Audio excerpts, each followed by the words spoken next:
4 PM news network में दोस्तों आपका स्वागत है। मैं हूं आपके साथ राशिद ज़हीर। अब वही कयासबाजियां लगनी शुरू हो जाएंगी। इंटरेस्ट भी आपको आता है कि चुनाव के सर्वे आ गए, अब कौन जीतने वाला।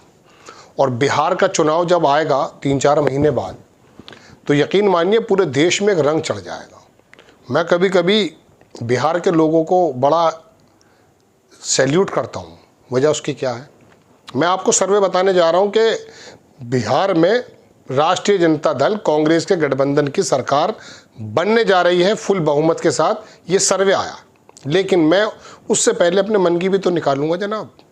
बात यह है, अभी जब मोदी जी तीसरी बार प्रधानमंत्री बन रहे थे और उसके बाद बन गए, तो जिक्र एक ही था, अब मारी पलटी तब मारी पलटी, अब मारी पलटी तब मारी पलटी। आपके सामने रोज़ाना इस तरह की बात आ रही थी कि नीतीश कुमार से बड़ी कोई खबर ही नहीं थी। 1 या 2 एपिसोड बनाए मैं इस वाले मामले में पढ़ा ही नहीं कि पलटी मार दी, क्योंकि ये जो थंबनेल लगते हैं, मार दी पलटी नीतीश कुमार, आप चले जाते हैं। मुझे मालूम था नीतीश कुमार और नायडू, मैंने एक बार एपिसोड बनाया, आपने देखा होगा। मैंने कहा था कि ये लोग नहीं जाएंगे, अभी इनके पास अभी ऑप्शन नहीं है। नायडू की अलग मजबूरियां हैं पैसे लत्ते की, और नीतीश कुमार की अलग मजबूरियां हैं। उसकी पार्टी के अंदर ही भारतीय जनता पार्टी के लोग शामिल हो गए हैं, मतलब वो लोग ही ट्रांसफ़र हो गए। लेकिन उसके बावजूद भी 12 सांसदों के नीतीश कुमार पूरे भारत में, हद ये है कि प्रधानमंत्री बनने के भी मसले बन रहे थे। ये क्या कहते हैं, विपक्ष का जो गठबंधन है वो भी काफ़ी मजबूत आया ना इस बार, तो उसके भी मद्देनज़र भी तो रोज़ाना यही खबरें आती थी। तो मैं बिहार के लोगों को इसलिए सैल्यूट करता हूँ कि 12 सांसद लाया था एक बंदा, और 12 सांसद में हुआ यूँ है कि भारत के प्रधानमंत्री बनने की बात, और बार बार देख लीजिए आप, वो एक ज़माने से जो है चीफ मिनिस्टर तो बना हुआ ही है नीतीश कुमार नाम का व्यक्ति। वो कभी इधर से बन जाते हैं, कभी उधर से बन जाते हैं। तो ये इन लोगों की बात है कि ये ज़बरदस्त तरीके की राजनीति करते हैं।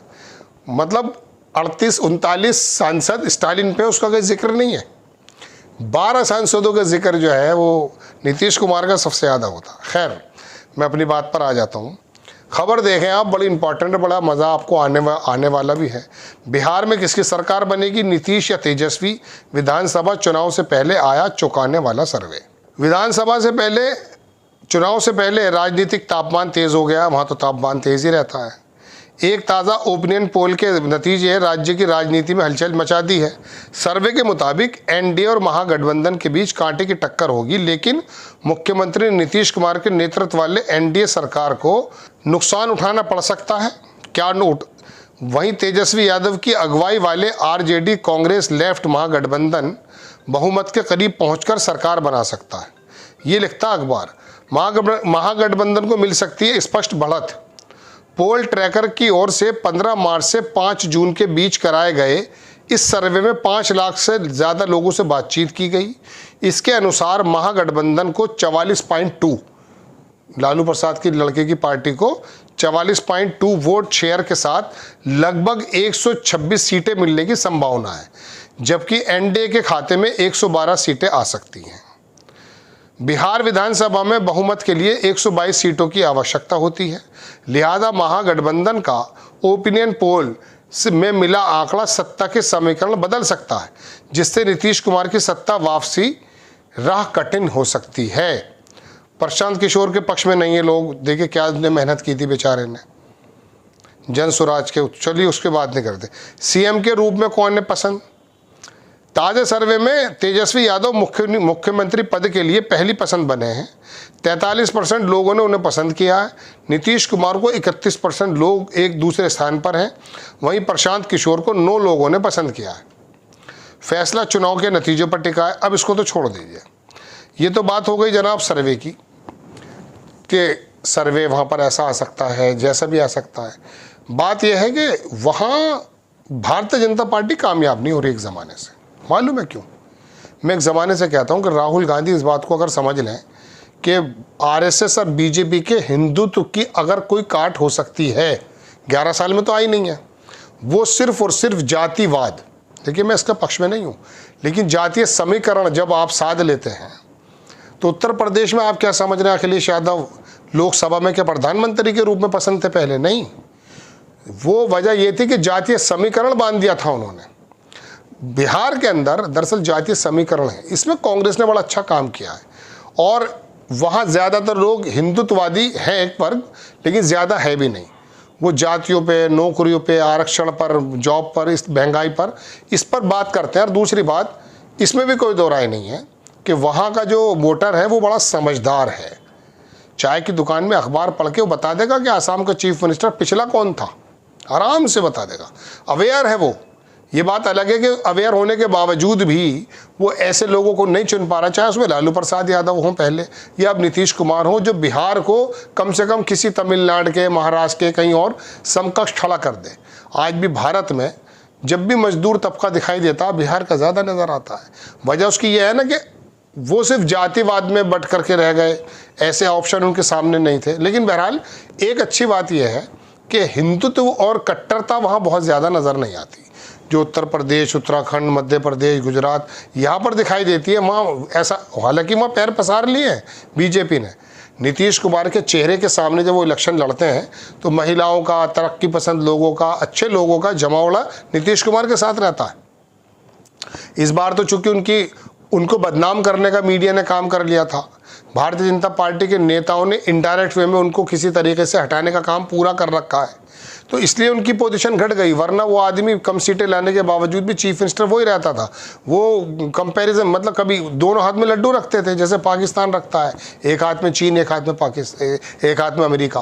तो बहरहाल, तो यहाँ लोग जो हैं वो जातीय समीकरण के गठबंधन को बहुत ज़्यादा प्रेफरेंस देते हैं। राहुल गांधी ने जिस प्रकार से अपने संगठन को, और तेजस्वी यादव जो एक, मैं कह सकता हूँ कि एक युवाओं की पहली पसंद बन करके उभर रहे हैं, पहले भी ऐसे हुआ था, कुछ सीटों से आ रहे थे वो, तो इस बार अगर उनका वोट बैंक थोड़ा सा जातियों के समीकरण, जैसे नीतीश कुमार अपने चेहरे पे वोट ले आते हैं, अगर कांग्रेस के लोग अपने चेहरे पे जातियों का समीकरण से साधते हुए वोट ले आए, चूँकि मुस्लिम और यादव तो चले जाते हैं राजद में, बाकी जो वोट है ना उसको साधने की ज़रूरत है, जैसा अखिलेश यादव ने उत्तर प्रदेश में साधा था।